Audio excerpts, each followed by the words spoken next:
Je l'ai cité dans le message, les 2 pêches miraculeuses. Vous avez les 2 pêches miraculeuses. Vous avez la pêche miraculeuse de Luc chapitre 5, qui est au début du ministère de Jésus, et la pêche miraculeuse de Jean chapitre 21, qui est après la résurrection de Jésus, lorsqu'il est parti au bord du lac et il a surpris les disciples. Dans Luc chapitre 5, au verset 6 exactement, voilà ce que la Bible dit. Quand Jésus a demandé aux disciples, après la nuit, ils n'ont pas pu prendre du poisson, Jésus leur a dit de jeter le filet. Et quand Pierre a dit cette phrase-là, Simon répondit, maintenant nous avons travaillé toute la nuit sans rien prendre, mais sur ta parole, je jetterai le filet. Et le verset 6 nous dit, l'ayant jeté, ils prirent une grande quantité de poissons et leur filet se rompait. Ce qui signifie que quelques poissons ont pu sortir par les mailles du filet qui avait cédé. En Jean chapitre 21, au verset 11, Jésus va leur demander aussi de jeter cette fois-ci le filet du côté droit de la barque. Et il est dit, Simon-Pierre monta dans la barque et il étira à terre le filet plein de 153 grands poissons.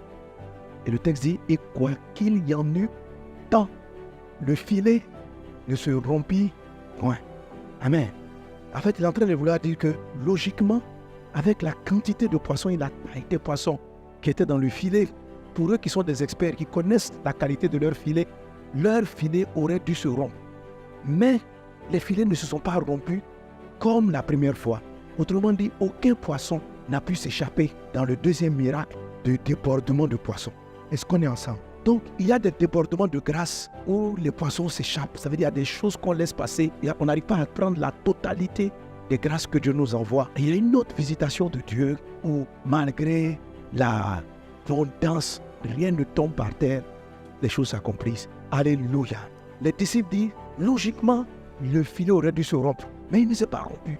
Parce que Dieu, dans sa grâce, n'a pas seulement fait venir les poissons, il a accordé une grâce au filet pour savoir contenir les poissons. Ça veut dire eux-mêmes, ils ont regardé leur filet, ils ont dit, mais filet, tu aurais dû te rompre.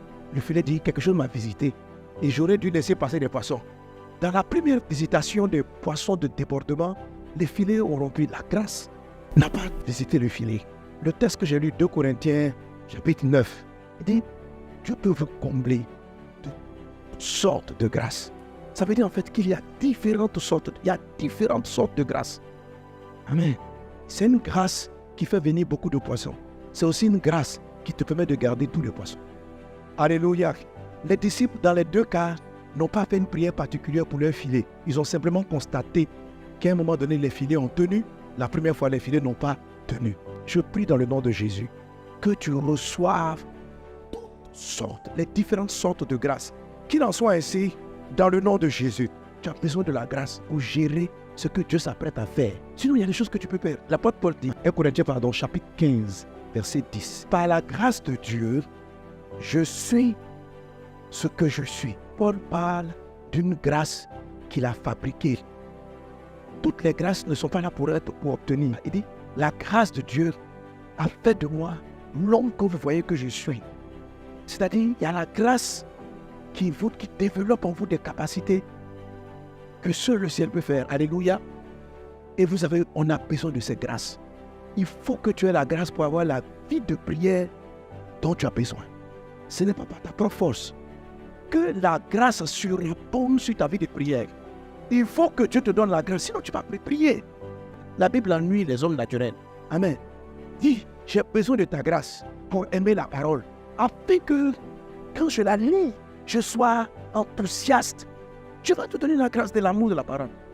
L'apôtre Paul ne dit pas, je suis devenu, et puis Dieu m'a fait des grâces. Il dit non, je suis là où tu me vois là. Quand je dis je prie plus que tout le monde, ce n'est pas parce qu'il est plus concentré. C'est la grâce de Dieu qui a fait qu'il prie autant. Que la grâce te donne la force d'une communion avec Dieu dans une dimension que tu n'as jamais connue. Que la grâce, cette saison, te donne la force de prendre du temps dans sa présence, de lire sa parole, de l'aimer, et que sa grâce t'accorde la force de le servir. Je n'avais pas la force d'évangéliser. Je me souviens quand j'ai commencé ma vie, j'ai dit Seigneur, j'ai honte des gens, qu'est-ce que les gens vont dire? Et il m'a accordé sa grâce de me tenir dans des carrefours et de dire aux gens que tu l'es, que Dieu les aime. C'est la grâce de Dieu qui va te maintenir dans l'humilité. Beaucoup de bien donne l'orgueil. Tu vas recevoir l'abondance, mais il faut que tu gardes l'humilité. Que tu reçoives la grâce de demeurer humble.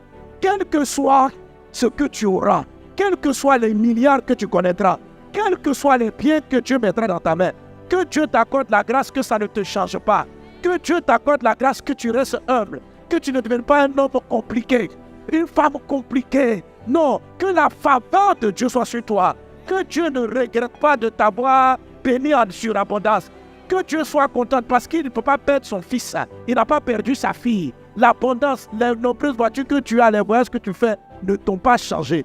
Que Dieu vous accorde la grâce de l'humilité, de la simplicité, la grâce de l'amour. Alléluia. Et l'apôtre Paul dit dans ce passage, il dit ceci, par la grâce de Dieu, je suis ce que je suis, et sa grâce envers moi n'a pas été vaine. Amen. Loin de là, j'ai travaillé plus que tous, non pas moi toutefois, mais la grâce de Dieu qui est avec moi. L'apôtre Paul dit qu'il a fait plus d'œuvres que tous les autres apôtres de son époque. Ce n'était pas de l'orgueil. Il a réalisé plus de choses. Effectivement, quand vous regardez le Nouveau Testament, il a écrit plus que les autres. Il a évangélisé plus de régions dans le monde que les autres. Mais il dit, c'est pas parce que je suis quelqu'un d'exceptionnel. Il a compris que cette capacité-là de travailler est une grâce que Dieu lui avait donnée. C'est pas parce qu'on travaille qu'on a la grâce. C'est Dieu même qui nous accorde la grâce de travailler. Dans cette année, le débordement de grâce, ne voyez pas seulement le côté « je vais beaucoup voyager, je serai bien ». Ne voyez pas ça seulement. Voyez la nature, la personne que sa grâce vous amène à être. Ne laissez pas passer les autres sortes de grâces au profit des grâces de prospérité financière et matérielle. Il y a les grâces de la personne, les grâces d'être plus humble pour gérer l'abondance. Que toutes ces grâces-là soient en partage au nom de Jésus. Et il dit, la grâce avec moi a travaillé bien plus que tout le monde. Que la grâce se fasse travailler. Alléluia. Alléluia. Vous savez, Maman Lily rendait le témoignage la dernière fois, parlant de ces livres-là. Avant, je ne pouvais pas écrire un ouvrage et achever. Physiquement même, je n'avais pas ce rendement. Il y a trop de choses que je n'étais pas capable de faire. Cette semaine, j'étais avec une famille, je prie avec eux, je prie avec les autres. Ensuite, tu es croisade. Tu enchaînes 3 jours par ville. Tu es debout plus de 4 heures de temps.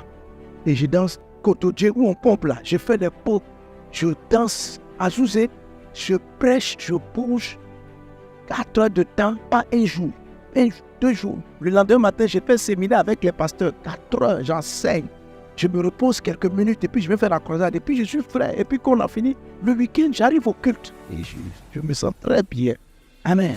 1 heure de sommeil, ça me redonne la force comme tu n'as aucune idée. C'est quelque chose d'impressionnant. Alléluia.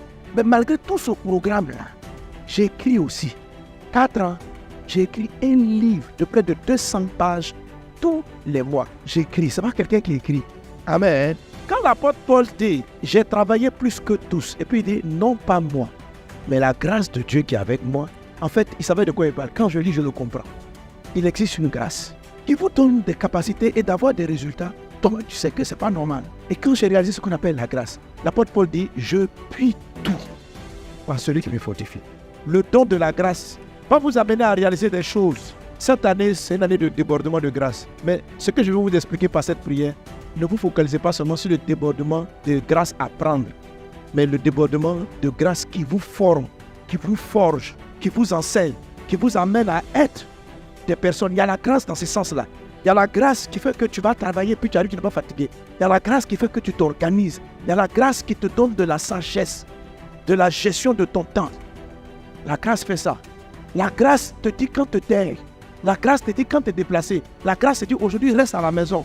La grâce fait ça. C'est la grâce qui vient prendre le filet pour bloquer tous tes poissons. Parce que si tu n'as pas la sagesse, tu vas perdre. Si tu n'as pas ces choses, tu vas perdre. L'abondance va écraser les autres aspects. Que Dieu vous bénisse abondamment. Que la grâce qui fait travailler te fasse travailler. Dieu n'est pas pour la paresse. Quand sa grâce vient au travail, Dieu ne veut pas que tu sois assis, couché chez toi à la maison, dire que non, la grâce va faire, je vais t'enrichir. Dieu n'honore pas la paresse. Un homme de Dieu ne mange pas le pain de paresse. Alléluia.